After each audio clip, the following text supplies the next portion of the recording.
Welcome back to the deep dive. So today we're doing something a little different. We're leaping past inspiration and diving headfirst into pure computation. Right into the raw numbers. Exactly.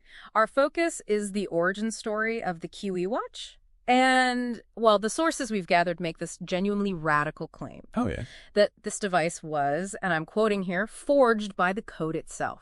That it was calculated, not drawn. Mm-hmm. So our mission today is to really unpack what that means. What happens when an aesthetic is just generated purely by an algorithm? And it's not just a claim, you know? Yeah. It's, the core of the product's whole identity.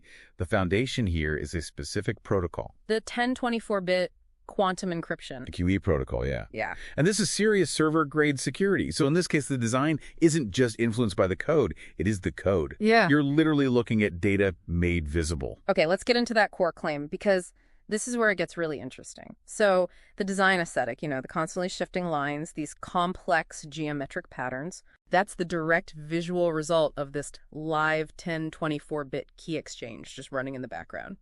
But here's the thing I can't quite square. High entropy cryptographic data. It's designed to be random, right? Pure noise. Absolute randomness. That's the point of it. So how does noise spontaneously create a sophisticated aesthetic? That's the brilliant part of the engineering. They didn't use filters. They built a translation layer, so they take the raw output from that high entropy data. That stream of hex codes. Exactly. That stream of unique, constantly cycling hexadecimal strings, and they pump it directly into a proprietary rendering engine. What the engine does is it treats the values of those codes not as data, but as spatial coordinates, as dynamic parameters. So it's not just displaying the data, it's sculpting with it. The algorithm is dictating the angle of a line or the thickness of a vector. Or the intensity of a glow, yeah. All based on what the current 1024-bit key structure looks like at that exact millisecond. So the patterns you're seeing are the actual mathematical structures of that key exchange. Precisely. And because that key is always in motion, always changing, the design becomes what one source called a living, breathing security stream that never repeats. It never repeats. You can't screenshot the same watch face twice. You can't. It's pure computational blueprint made physical. Okay, so if that's the mechanism defining the shape, let's talk about the engineering challenge. Our sources kept mentioning pushing silicon to its absolute limit. We absolutely did. What does it actually take to force a 1024-bit encryption stream, which, as you said, is for massive servers, into a tiny wearable? It's just an immense feat of miniaturization and, of course, power management. We are talking about shoving server-grade computational density Into something that fits on your wrist. into a tiny chassis, exactly. So this device isn't just sitting there waiting for instructions.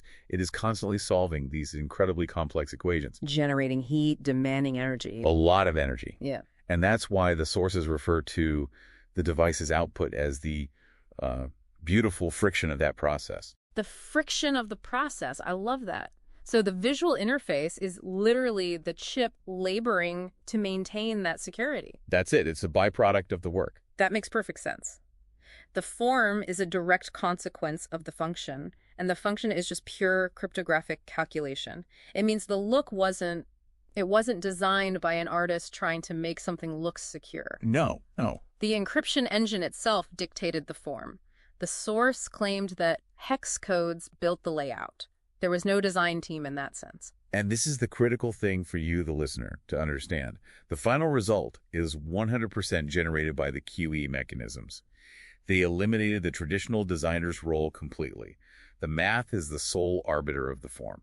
So let's wrap this up. What does this all mean for you, the person who might actually wear this thing? You aren't buying a watch with a cool visual gimmick.